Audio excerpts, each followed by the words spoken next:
So one of the most common mistakes that I see people with lower back pain make is attempting to remedy it by stretching the hamstrings. So in some way, assuming that the hamstring tension or tightness or lack of extensibility is responsible for discomfort at the lower back. Most of the time, that is just not the case. And the most common occurrence of lower back pain is associated with an overextension, so an excessive curve at the lumbar spine. Now, an excessive curve at the lumbar spine will most often be as a result of a tilted forward position of the hip. So if we imagine this being a relatively neutral hip position, this being a tilted forward or anteriorly tilted position, this lumbar spine here then has to excessively curve backwards, so extend, in order to keep the body upright. If we excessively extend a lumbar spine and keep it there, then we put quite a lot of pressure on these delicate structures at the back of the spine here, as well as putting all of these muscles that surround it under quite chronic tension. They're having to work quite hard just to maintain that position.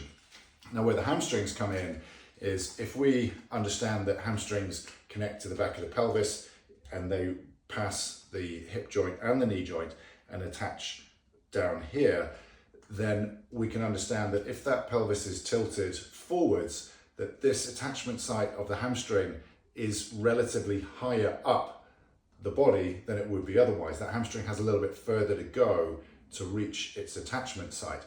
So if we are in discomfort at the lower back because we have got a pelvis tilted forward, that hamstring is actually longer, not shorter.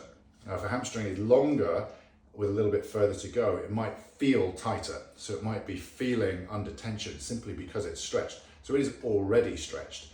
If our solution to that is to try and stretch it even more, that will actually allow that pelvis to tilt a little bit further, which is allowing or creating even more tension to happen at this lumbar spine here, and therefore potentially making our back pain worse. So our solution tends to be more to address position rather than start stretching things. And we can address position of the pelvis by actually strengthening the hamstrings, which actually pull the backside of that pelvis down, along with the glutes, which would sit right here, and also the anterior core muscles, which lift the front of it up. So we can create that rotation back to a more stable, neutral position by actually strengthening these muscles that pull down at the back and those that lift up at the front, rather than stretching anything at all.